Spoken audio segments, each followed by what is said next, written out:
এক তাল 12 মাত্রা। এর দ্বারা আমি এখন লিখতে বলছি না, ভিডিওটা করে নিই। এক তাল 12 মাত্রা, 12টি মাত্রা কেমন করে যাচ্ছে একটা সংখ্যা দিয়ে বুঝিয়ে দিচ্ছি। 1 2 3 4 5 6 7 8 9 10 11 12। এবার পুরোটা বসাচ্ছি, তালি দিবি না, ভুল ভাল আওয়াজ আসছে। ধিন ধিন না তে তে ধিন না তে আগে তে তে ধিন না ধিন। এই বোর্ডটি হচ্ছে এক তাল। এক তালের উপর একটা অলংকার তোদের শেখানো হয়েছে। অলংকারটা কেমন ছিল? সারে গামা সারে, তাই না? সারে গামা সারে সারে গামা সাবা সারে গামা সাবা সারে গামা সাবা সারে গামা। ঠিক আছে ঠিক আছে। তাহলে 3 ছন্দ অলংকারটা যাচ্ছে। তাহলে এই তালটা যখন আমি জিজ্ঞেস করবো এই অলংকারটা কোন তালে আছে, এক তালে আছে, ঠিক আছে? এক তাল কত মাত্রা? 12 মাত্রা। ছন্দ কেমন? 3 3 3 3, 4টে 3 বলতে হবে, তবে 4 3 12 হবে। দুটো 3 বললে ভুল হয়ে যাবে, জানলা তাল হয়ে যাবে। 3টে 3 বলে 9 মাত্রা তাল হয়ে যাবে। 4টে 3 বলতে হবে, 3 3 3 3। ওকে, ছন্দটা 3 3 3 3। কটা বিভাগ পেলি? 4টে বিভাগ পেলি। তাহলে 3 3 3 3, 4টে বিভাগ। 4টে ভাগ করা, বিভাগ মানে ভাগ করা। তালটাকে ভাগ করেছি আমরা ভাগ করিনি, যিনি সৃষ্টি করেছেন তিনি ভাগ করেছেন। এবারে তালটির মধ্যে কটি তালি আর কটি খালি? 3টি তালি আর 1টি খালি। কত মাত্রায় খালি? 7 মাত্রায় খালি। তাহলে 1 এ তালি পড়েছে, 4 এ তালি পড়েছে, 7 এ খালি পড়েছে আর 10 এ তালি পড়েছে। মনে থাকবে? তাহলে এইভাবে আমরা 3টে তালি আর 1টি খালি দিচ্ছি। তারপরে অলংকার যদি আমি করতে বলি তাহলে এই অলংকারটা করে নিবি একবার, দেখি। সারে গামা সারে সারে গামা সাগা সারে গামা সাবা সারে গামা সাবা সারে গামা সাবা সারে গামা সানি সারে গামা সাবা সারে গামা সারে সারে গামা সাগা সারে গামা সাগা সারে গামা সাগা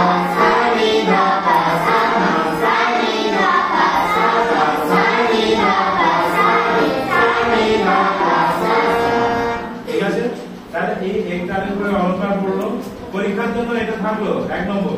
2 নম্বর প্রশ্ন, আজকে সিলেবাসটা পুরো পরিষ্কার বলে দিচ্ছি, আর পরে কিন্তু আর বলবো না। যারা অ্যাবসেন্ট হয়েছে তাদেরকে বলে দিবি অ্যাবসেন্ট থাকছে, ঠিক আছে? আর বলা যাবে না, সময় কম। আর একটা মনে হয় ক্লাস পাবি না, তাও পাবি কিনা তাও তো মনে করতে আছে, মনে হয় পাবি না, ঠিক আছে? অলংকার এর আগে একটা হয়েছিল, সা সা রে গা সা গা রে গা সারে গামা সাবা সারে গামা রে গামা রে গামা পা রে বা। ঠিক আছে? ওকে, এই অলংকারটা কোন তালে আছে? একটা না, এটা 3 তালে। ধা ধিন ধিন ধা ধা ধিন ধিন ধা না ধিন ধিন ধা ধিন ধিন ধা সা সা রে গা। এবার যা 1 2 3 4 1 2 3 4 বল। সা সা রে গা সাবা রে গা সারে গামা সাবা ধা ধিন ধিন ধা ধা ধিন ধিন